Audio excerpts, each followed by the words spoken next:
Boa tarde a todos e todas. Estamos aqui hoje para uma palestra com a professora Viviana Cortes, uma palestra que vai ser ministrada em língua inglesa e tem como título Extending the Analysis of Lexical Bundles in Academic Writing. A professora Viviana Cortes, eu vou ler o perfil dela em língua inglesa e já chamo para ela iniciar a sua palestra. Viviana Cortes received her PhD in Applied Linguistics from Northern Arizona University in 2002, and she worked for the program of Applied Linguistics and Teaching English as a Second Language at Iowa State University for 6 years, for 6 years before coming to Georgia State in the fall of 2008. At Iowa State, she taught descriptive grammar, discourse analysis, English for specific purposes, and advanced academic writing for international graduate students. Before coming to the United States to pursue her graduate studies, she worked as an English as a foreign language teacher in Buenos Aires, Argentina, her hometown, in different elementary and high schools, as well as in a teaching training program. Her research interests include the analysis of recurrent word combinations, such as lexical bundles in different academic registers, and different types of corpus-based grammatical studies, as well as the use of corpora in the teaching of academic writing.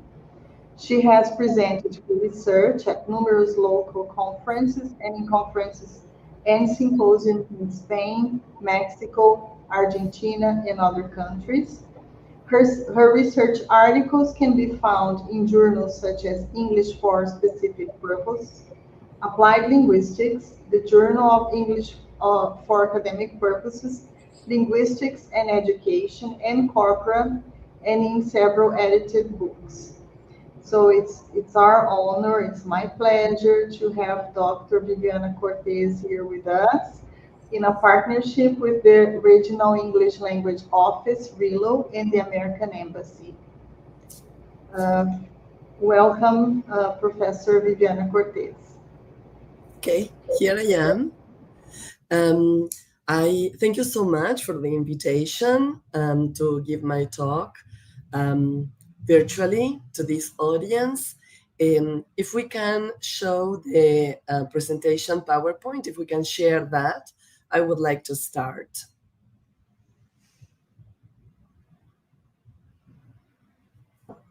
Here it's coming. Here it is. Okay, so for today's presentation, I want to talk about a special type of formulaic language that I have been investigating for the last 25 years. In fact, I was a doctoral student when I discovered these expressions called lexical bundles. And I have always been very interested in academic writing as a genre in any language. My first language, Spanish, and my second language, English, particularly. So I started looking at formulaic language many, many years ago, and I want to share some things that I've been doing in these past 25 years. First of all, someone's going to take a picture of the screen. So if you have a camera and you are on the screen, you may find yourself in some English language program site. This is what I prepared for today. This is the outline. I want to talk about what was the impetus for this study that I am going to present. I'm going to describe my observation, which are lexical bundles. They are considered building blocks, and I want to explain why. I want to speak a little bit about the identification of lexical bundles, particularly in different sections of the research article. I want to talk about corpus and corpus analysis and methodologies that we use to identify and analyze bundles. Then I want to talk a little bit about some studies that I conducted about 10 years ago, in which I tried to investigate the different lexical bundles that I used in moves and steps of research article sections. I want to go on extending the analysis of lexical bundles, particularly the functions of the bundles, to talk a little bit about how bundles can help convey communicative purposes, which is so important when you are writing academically. And I'm going to give you some ideas for pedagogical applications. So when I started looking at lexical bundles a long, long time ago, 25 years ago, lexical bundles were so innovative that we didn't even have commercially available computer programs to identify bundles. Formulaic language and collocations, because after all, bundles are extended collocations, they have been investigated for many, many years, for decades. But they were usually investigated from a perceptual point of view, because there was no way to identify them empirically. Before computers and before corpora, we had intuitions about which expressions repeated frequently, which words collocated frequently with other words. But when computers started to be used for linguistic analysis, we had more resources to identify collocations, words that prefer to be with some words instead of others. So when I was a PhD student, I had to create my own computer program that I call the LBP, the Lexical Bundles Program. I had to learn how to program and make my own program. Nowadays, there are computer programs that are used that you can get online, there's software, there is freeware that you can get to analyze, identify and analyze lexical bundles. But in those days, everything was new. And everything we did when we identified bundles was to classify them structurally and then classify them functionally. And for many years, ever since Biber and his collaborators coined the term lexical bundles to refer to these expressions, you can find studies in the top journals in applied linguistics that did exactly that. They identified lexical bundles, they analyzed and classified them structurally, and then they used some already designed taxonomy to classify them functionally. There are dozens of articles that were published every year from the 2000 till 2020 that do exactly that. Now, when I started, my first studies were exactly like that. I was collecting a corpus, running my program, getting the bundles, analyzing them structurally, then functionally, and that was it.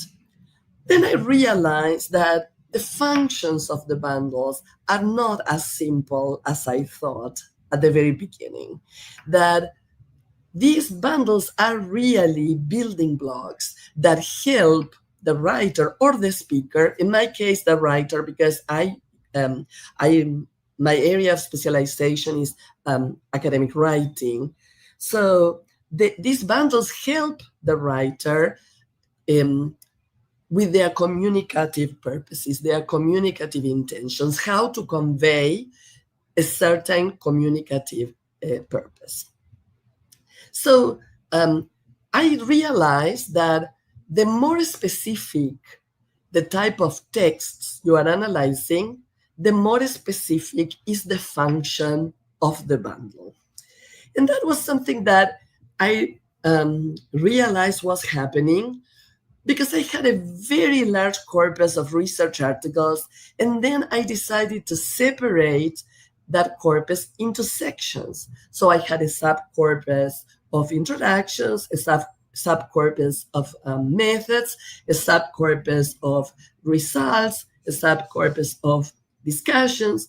And when I identify bundles in those subsections, the functions were much more specific.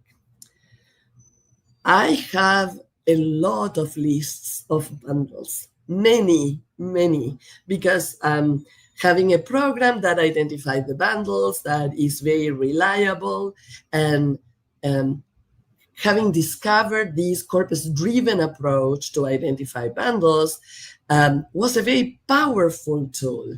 I could think of researchers in the 40s or 50s, like Firth, for example, who is like the father of collocations, that not even in his wildest dreams, he could have imagined that someone could have a program that identifies empirically which are the most frequent collocations in a corpus, in a group of texts. So to me, because I am a teacher, a writing teacher, I taught academic writing to international graduate students for many years in the United States. For me, it's always very important to think of the pedagogical application of my research, what we call in the States the scholarship of research and teaching. Okay, so you think of doing research that has a very important pedagogical impact. So when I do studies of lexical bundles, I always think of how this is going to help my students write better or be more successful with their writing. So I always think of ways in which I can teach these lexical bundles. So for those of you who have never heard or seen lexical bundles, let me give you some definitions and some examples. So lexical bundles are, by definition, sequences of 3 or more words that commonly go together in natural discourse. Okay? They are identified by a specially designed computer program. This program is a program that looks at the first word of a text in a corpus. You know, a corpus is a collection of texts. So the program looks at the first word of the first text, and moving one word at a time identifies an expression. For example, I want to identify 4-word bundles. So my program will look at word number 1, word number 2, word number 3, and word number 4. We'll consider that a 4-gram and we'll put that on a database. Then it will move one word to the right and we'll look at word number 2, word number 3, word number 4, and word number 5. We'll get those 4 words. That is going to be a 4-gram, and it's going to put it in a database. Every time the program does that, it's going to look at the database to see if those 4 words are already in the database. If they are already in the database, the program is going to flag that, and it's going to add one more count. The program moves like that until it finds a punctuation mark. When the punctuation mark is found, the program stops and goes again. It starts counting 1, 2, 3, 4 after the punctuation mark. Lexical bundles don't have punctuation marks because they never cross clauses or sentences. When it gets to the end of a file of a text, the program goes to the next text. And so it does the same procedure, counting 1, 2, 3, 4. But this time, when it looks at the database, it doesn't only look to see if it was there before. It only looks to see if it was in a different file. Because the important thing with bundles is the frequency and the range. So a word combination must recur very frequently to be considered a lexical bundle. So for example, for expressions that have 4 words, that is 4-word lexical bundles, they have to repeat 20 times in 1,000,000 words and at least in 5 texts, and sometimes in more texts, depending on how many texts your corpus has. This is called range, and it's a measure that ensures that you are not looking at an expression that is being used by one user or very few users of the language. In applied linguistics, lexical bundles are considered building blocks that are used by speakers and writers in a register. They are considered building blocks because they are these linking expressions that can help connect expressions that are used for informational purposes. And in case you have never seen a lexical bundle, some examples of lexical bundles are expressions like as a result of, on the other hand, in the context of, as well as the, to mention just a few, because there are many, many. These are 4-word lexical bundles.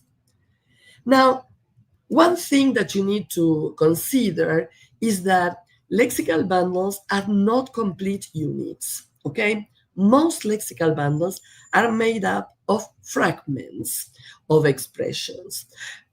They are classified usually by the correlates that they connect to. For example, as a result of would be a phrasal bundle because it starts with a prepositional phrase. It starts with a preposition as.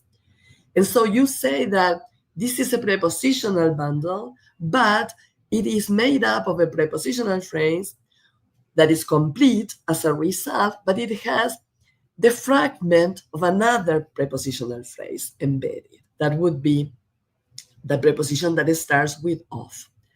Or, for example, in the context of, you have another one there that is a prepositional phrase that has the fragment of another prepositional phrase that starts with of, but it doesn't finish. Now, many years ago, because of this conversation that I had with my major professor, Doug Biber, that we realized that lexical bundles have a more specific function in more specific discourse, I decided to create a corpus of research article introductions. I had a corpus of research articles that was very, very large, okay? Probably 4 or 5 million words of research articles in many disciplines. So I wanted to conduct a study just to see if this idea that Biber and I had, that the more specific the corpus, the more specific the function, could be empirically proven. So I got 1,200 research article introductions because introductions are short. So in order to get to 1,000,000 words, which is more or less the threshold that you need to identify bundles, I needed a lot of introductions. So I collected these 1,200 introductions from 13 different disciplines. My purpose was not to conduct any interdisciplinary study, but I thought that to have a corpus more or less representative of different disciplines, I was going to collect the corpus from introduction from different disciplines. So there you have the list of disciplines that the introductions that I work with came from. Agronomy, applied linguistics, animal science, biology, business, chemistry, civil and materials engineering, communication studies, computer science, economics, physics and astronomy, statistics and urban planning. So a little bit of everything. I still have my lexical bundles program that I had created when I was a student, but when I created the study for my dissertation, I was only looking at 4-word bundles. So my program only looked for 4-word bundles. However, for this study, I wanted to see if I could identify longer bundles, as long as I could get one. And so I tweaked the program a little bit so that I could I could identify bundles that were 4, 5, 6, 7, 8 as long as possible. The longest I found was 9 words. And then, following the tradition that I had been following since I was a student, I identified the bundles, I classified them structurally, and then I classified them functionally. I used the taxonomy that I had created together with my teacher, Doug Piper, and another colleague of ours, Susan Conrad. We have done that taxonomy for an article that we published in Applied Linguistics in 2004. And it's a very basic taxonomy, but it's always good to use that taxonomy to start. Let's see if I have some water here. I had some water, but now I don't have any more. Okay. I apologize for this cold that I have. It's not letting me speak very clearly. Now, I realized that lexical bundles go hand in hand with many moves and steps as those identified by John Swales in his studies on rhetorical moves in research article introductions. So, in an article that was published in 2013, I identified those bundles. I studied those bundles that I had identified with my newly refurbished program, and I tried to see if I could connect the bundle and the move. And I realized that there are many bundles of 4, 5, 6, 7, 8, 9, 10, 9 words, up to 9 words, that connect to a move, and sometimes to a move and a step inside the move directly. And I call those trigger bundles because those bundles trigger the move. So I identified 135 bundles, and 35 out of those 135 were trigger bundles, and they were connected to one move. For example, the bundle, the purpose of this study is to, was used exclusively in Move 3, Step 1, announcing present research purposively. So here you have an example from my corpus from business, a business research article that starts with that bundle. Move 3 starts with the purpose of this study is to develop and test a model that integrates various socioeconomic factors, including culture, public bureaucracy, and economic conditions. Another bundle, a better understanding of, was connected to Move 2, establishing a niche, presenting positive justification. So here you have an example from biology that says, a better understanding of organ formation would thus profit from a temporally and spatially restricted target to avoid blurring of differences in RNA expression levels. So by introducing that bundle, the author was establishing the niche by presenting a positive justification of a procedure used in biology. Now, for example, here you have Move 1, establishing a territory. This is from Swales, 1981-2004, because he created the first scheme in 1981, but he refined it in his work on research genres in 2004. And he has this Move 1, establishing a territory, that has 3 steps. Step 1, claiming relevance of the field. Step 2, making topic generalizations. And Step 3, reviewing items of previous research. And these bundles that you can see on the second column were found to be directly connected to those steps. So when you claimed relevance, authors were using one of the most important, one of the most, play an important role in, one of the most, for some superlative, the importance of them. In the case of making topic generalizations, they were using it is well known that, there has been a, it has been shown, things have been shown too. And then reviewing items of previous literature, it has been suggested that, in a number of studies have shown that, it was found that. However, as I just said, only 35 bundles were trigger bundles. The rest of the bundles were non-trigger, meaning they could be connected to a particular move and step. But they were more of a wild card. They could work in more than one move or in more than one step because they were not used to trigger the move. So trigger bundles are easily identified in the move. However, not trigger, or at the very beginning I used to call them comment, because it was as if you were commenting, making a commentary on whatever was triggering the move.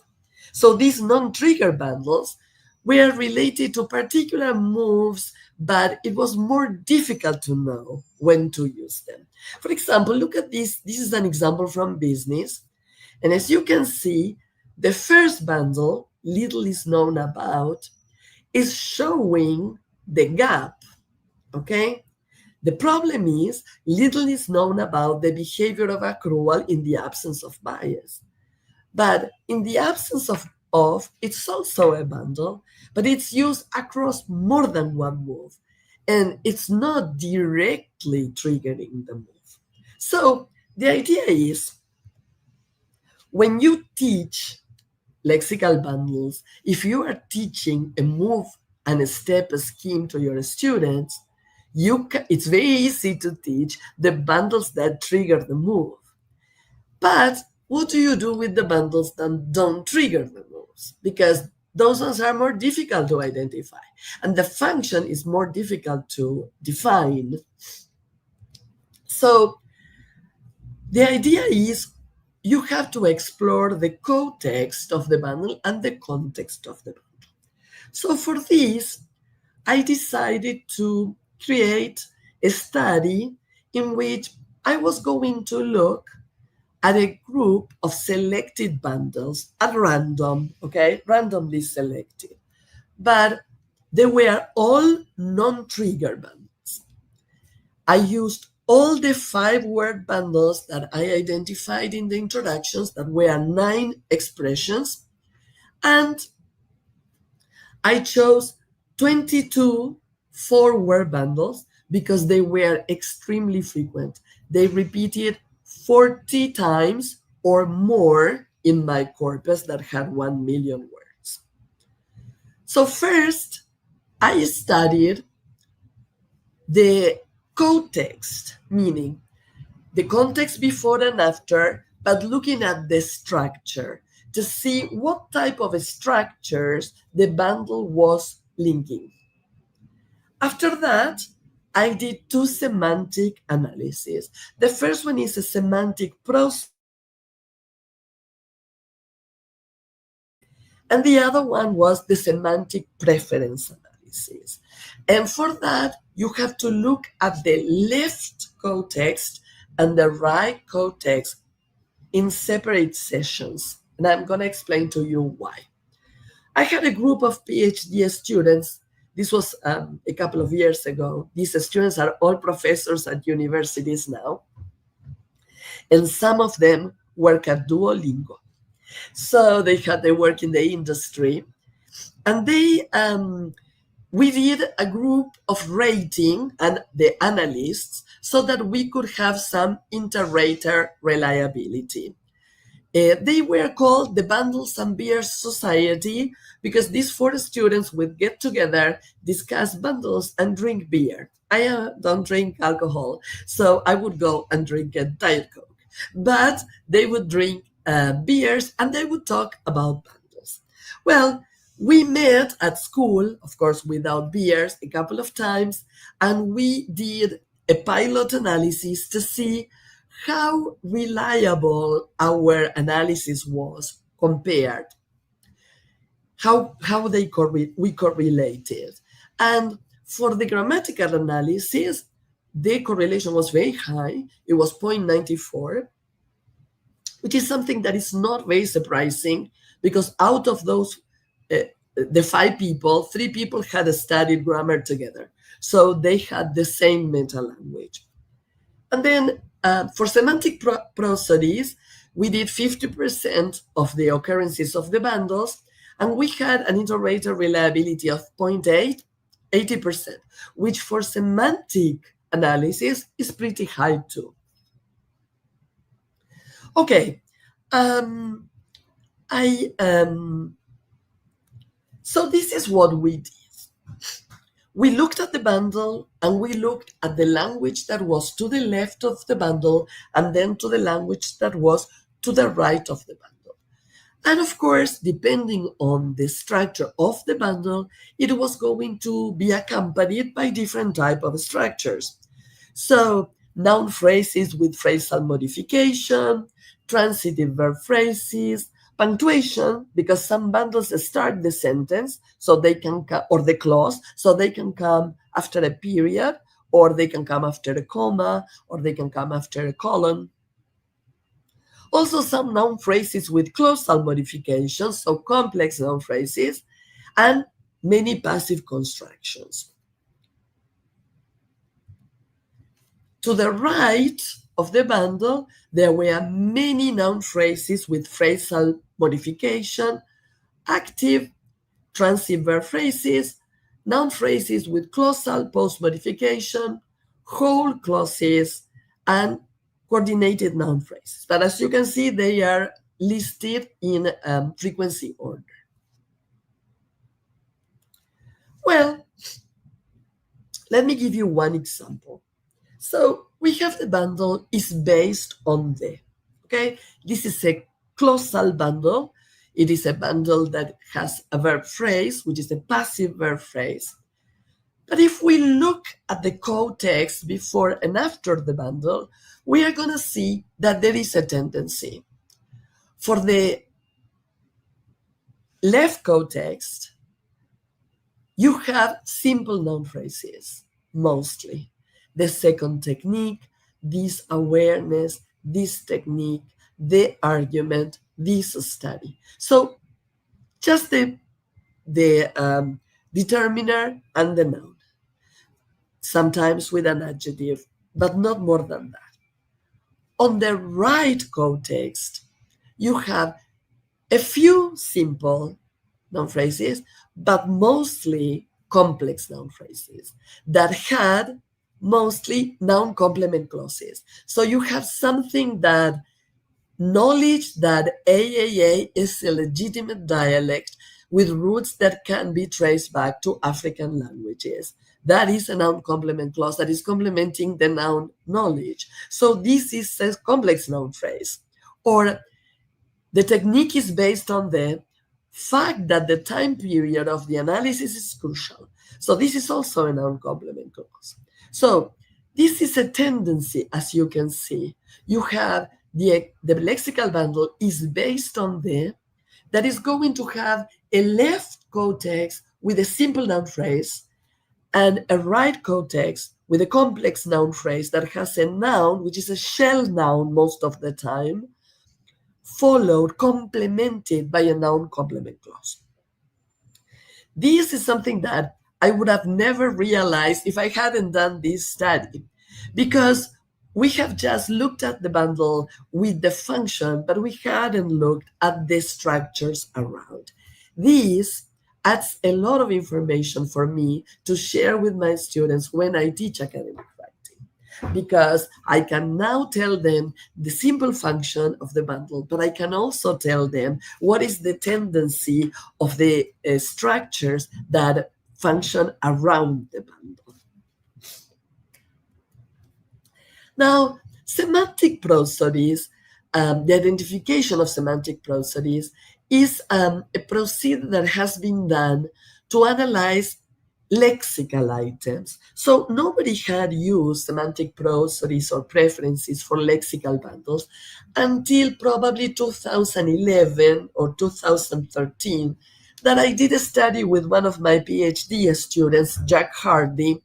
We compared comparable lexical bundles in Spanish and in English to see if they were used with similar semantic prosodies and preferences across the two languages.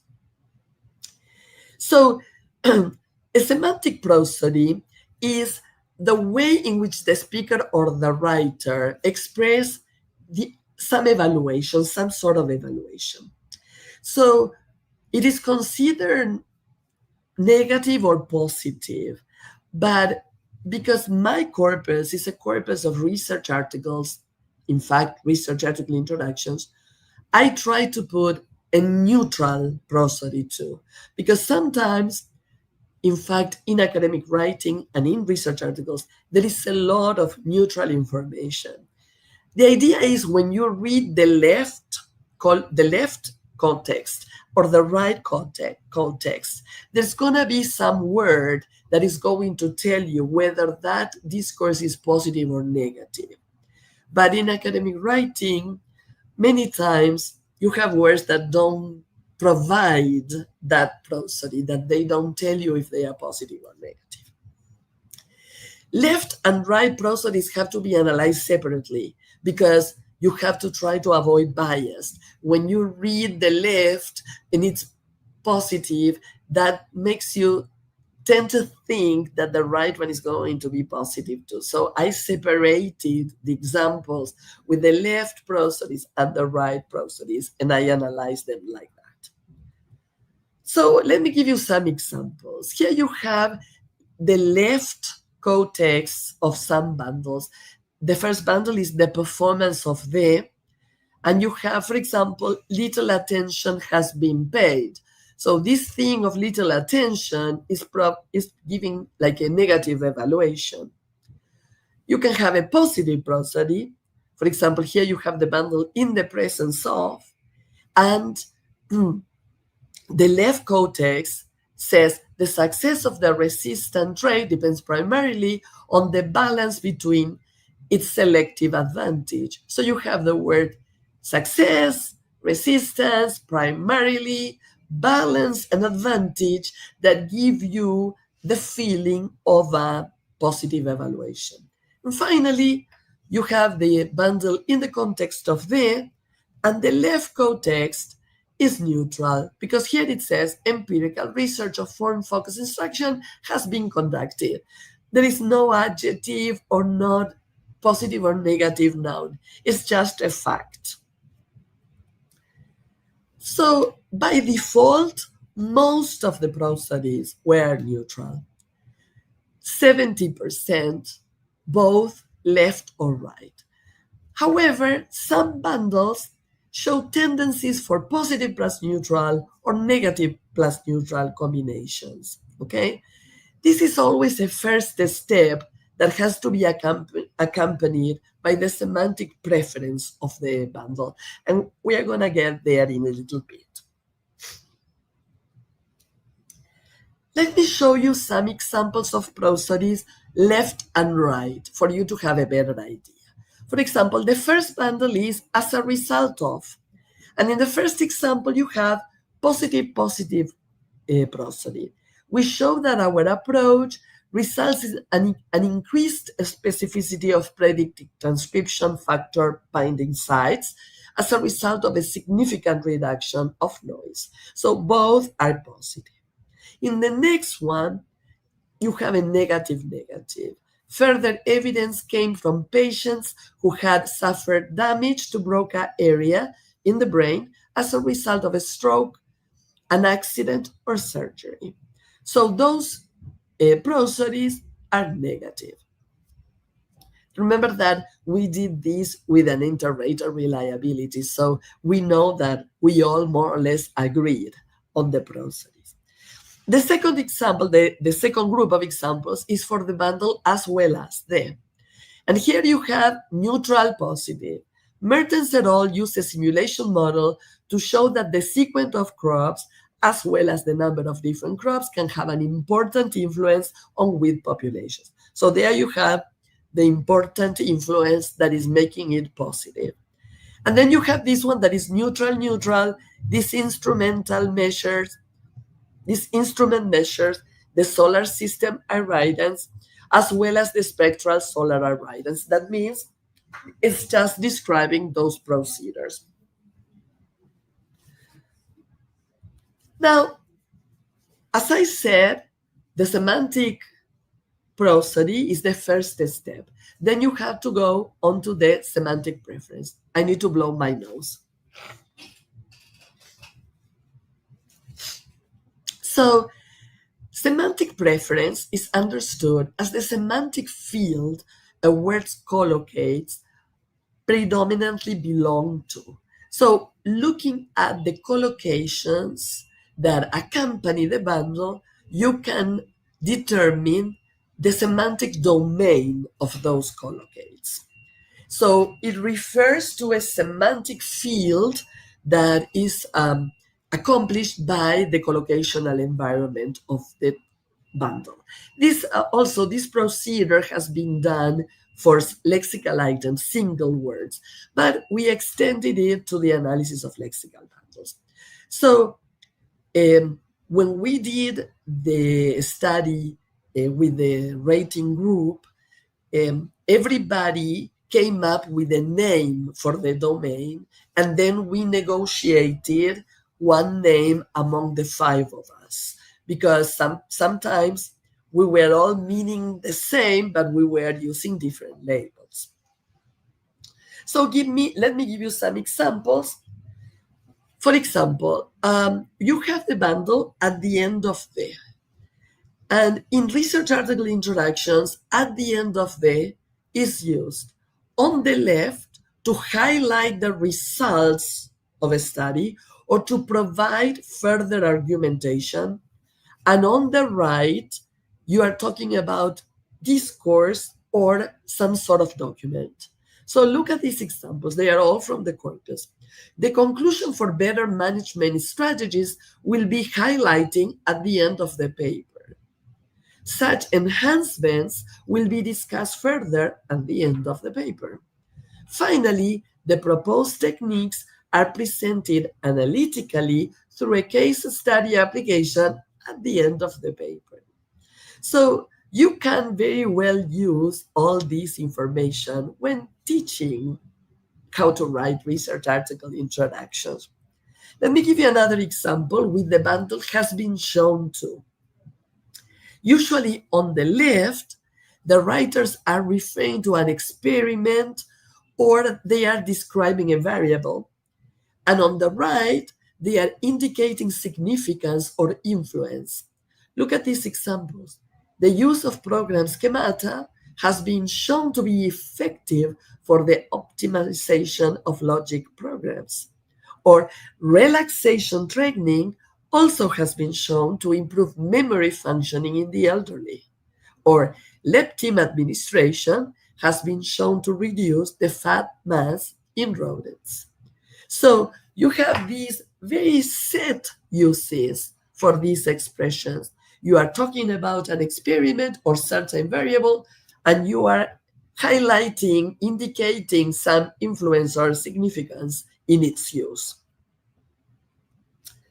So what are the pedagogical implications for this? Well, I have now a lot of arguments to add to my academic writing class. I can teach trigger bundles together with the moves and steps. So when I teach how to organize an introduction and I teach the move and step scheme that John Swales created, I can also provide a list of bundles that correlate with a particular move and step. However, for non-trigger bundles, now I have a lot of arguments that come from the structures that go around that bundle, together with the preference, the prosodies and the preferences. I can tell someone, I can tell my students, this particular bundle is usually accompanied by these structures: noun phrases, simple noun phrases, like in the case of is based on the, and complex noun phrases on the right. And then I can teach them which are the prosodies. This bundle is usually used with the right prosody that is positive and a left prosody that is negative or neutral. And then we can go on to the preference, and I say, well, usually on the left code text, this bundle is accompanied by this particular semantic domain. And on the right, this is the semantic domain that follows the bundle. So I did this study for bundles in research article introductions, and together with Elena Cortes, who was my student and is now a professor at Iowa State, we replicated the methodology with lexical bundles in method sections. We wrote an article. Elena is editing a book, so the chapter is gonna come out in her book whenever the book is ready, probably next year. But I think that we need to replicate this type of analysis in other registers so that we have a better picture of how the bundles are used and how they interact with their code texts and their contexts, okay? How to look at the bundle and the structures that exist before and after the bundle, and also the prosodies and the preferences. And this is in honor to the Bundles and Beers group that, as I told you, they are now all over the world because there are people in other countries, and they are very successful. So it was very, very nice to share this experience of analyzing bundles with them when they were students. There you have my email address. So if you have any questions, even though now we have enough time for you to ask me questions, if you have any questions or you need to tell me anything, you can send me an email and I will be happy to contact you back.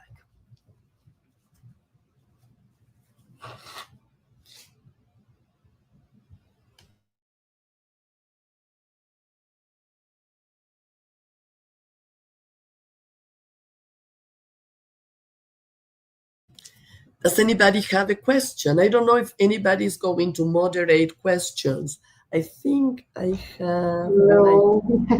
Yes, they do. I was trying to find the camera and, and the microphone. Sorry about that. That's Thank you okay. so much.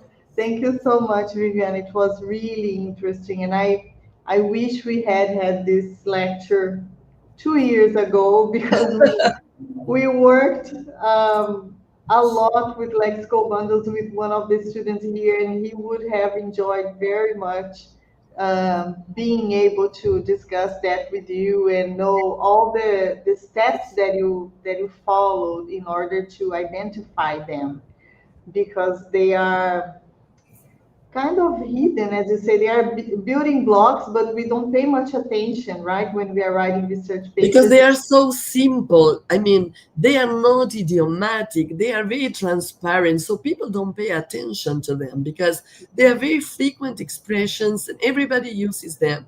But when you are a novice writer and you have to start using them, if you really don't know the function that they perform, then it's a pity if you don't use them appropriately, because Okay. it can give your writing a lot of sophistication, because Yes. you may be using expressions that other people in your academic community are using.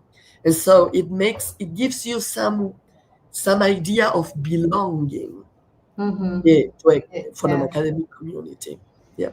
And there are some questions. I have some, but I will ask the ones that we had on the chat. The Okay, first let me see one, where, because I don't have the chat. yeah, yeah.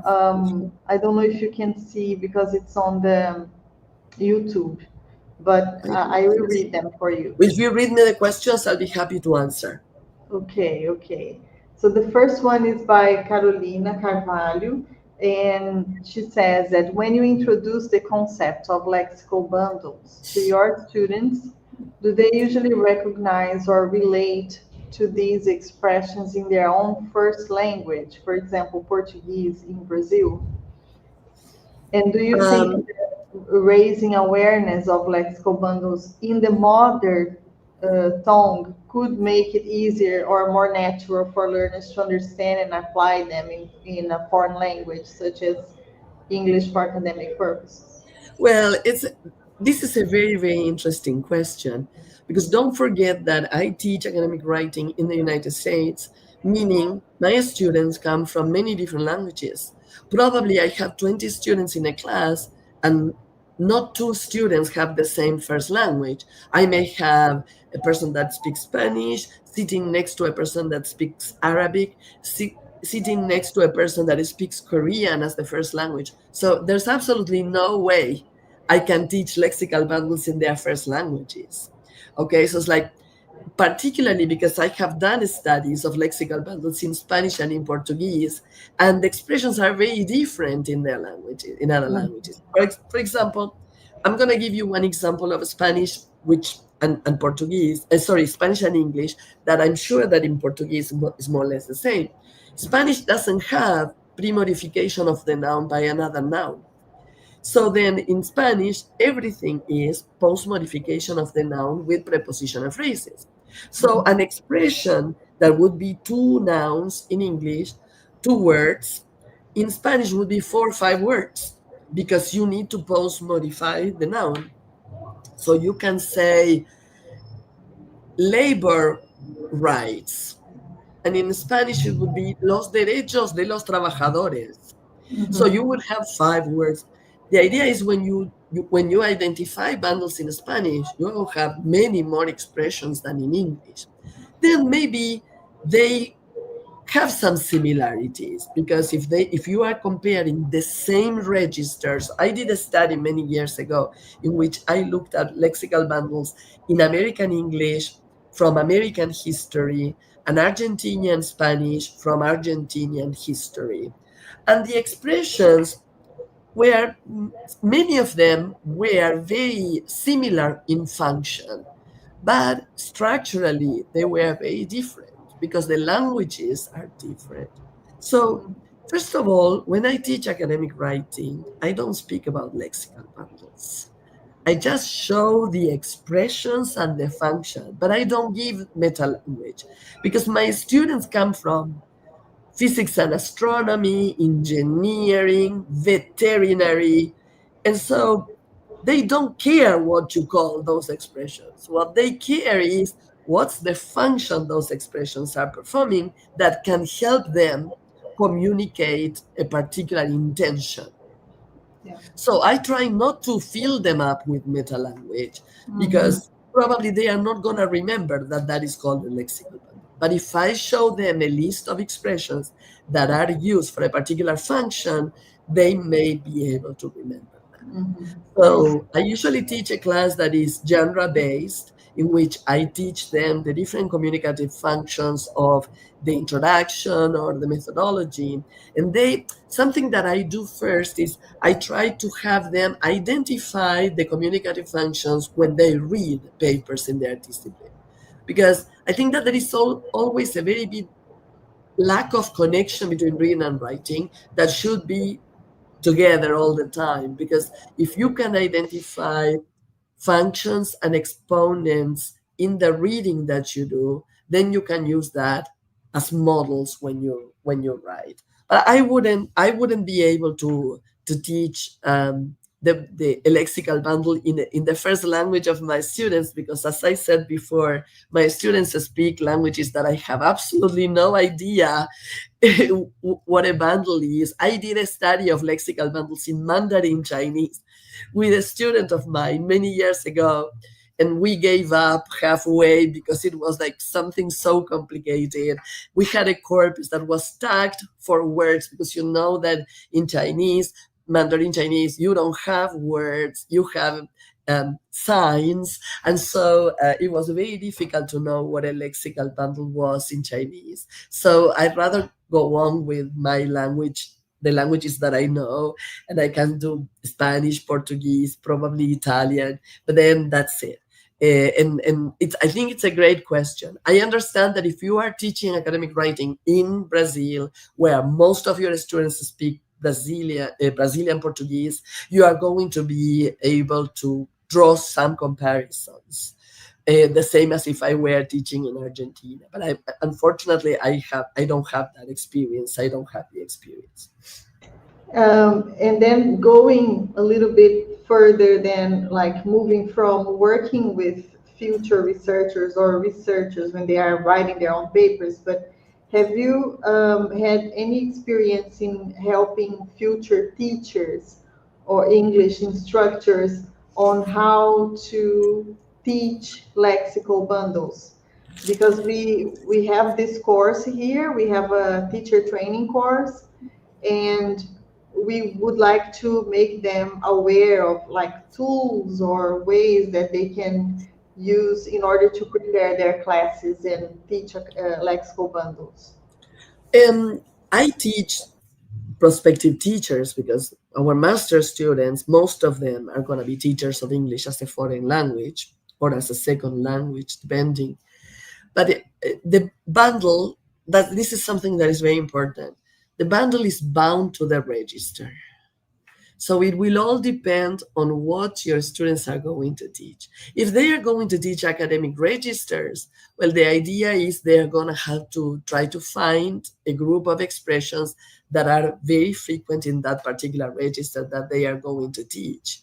Because, I mean, unfortunately, bundles are not, they don't go across registers. There are very few expressions that repeat from register to register. So it will have to be that students are teaching, I don't know, argumentative writing, because there are bundles that come from argumentative writing. And so then the idea is you teach the expression and the function. So you teach a function and a couple of expressions that are used to convey that function. That's the way. There's nothing you can do with the expression by itself. It has to be tied to the register. Yeah, I see. I think it's connected to Sandra's question. She asked if you could we incorporate this knowledge about lexical bundles for essay writing in a general English course as well? I Yeah, I think, mean, for essay writing, yes, of course, because there are specific bundles that are used even in the 5 paragraph essay. Because you start with an introduction, an opening statement, making a claim, and then you counterclaim, and then you provide evidence, and then you conclude. And there are expressions that are used for each of those functions. Okay, so there is an article, I think, in ESP or a Journal of English for Academic Purposes by Shin, Shin. She, in probably 2018, 2019, she conducted a study in which she compared argumentative writing written by Korean students writing in English and native speakers writing in English with the same prompts, was the same prompts, the same conditions. And she got a list of bundles. So those are something that can be used to teach argumentative writing. But she didn't find a lot of differences, in fact, because both groups are novice writers and they are struggling with academic writing. So there were more similarities than differences. The problems that they have were that they were using a bundle with a function that was not really appropriate for a particular intention, but everybody was doing the same, you know. Of course, the native speakers had other issues because there are other issues that you have when you are writing in English, but it was not surprising to see that they had many things in common because they are both developing as writers, both groups. yeah, that's very interesting. Carolina, thank you. She said, thank you so much, Professor. And Sandra has made a comment, great lecture. Thank Um, you. I, yeah, I have to say that I have a postgraduate class in the evening, and I know. usually they are working during the day, but they have a task. Their assignment is to watch the To lecture, come and see the and then lecture. and then I'm gonna make some questions. And if they have any comments, if you allow me, I can send to you. Absolutely. Yes, yes. Send me any questions that they have. Yeah, no Okay. problem. So thank you so much, Viviana, for No, your thank you for lecture, inviting me. for being with us. It's really a pleasure and honor, and I hope to meet you in person next Yeah, I time. hope that too, because I always wanted to meet with you, even when I was in Puerto Alegre, when I was in Yes. Sao Paulo in 2023, but we could never meet. So No, maybe in the yeah. future. The second semester usually it's very busy, but we will manage to meet. Okay, wonderful. Thank you so much. Thank you, and I hope you have a lovely evening today Thank in you. São Thank Paulo. you so much. And okay, and then I thank everyone who attended and the ones that will watch. Thank you so much. Muito obrigada e agradeço a todos aqui, a professora e a todos que estão aqui.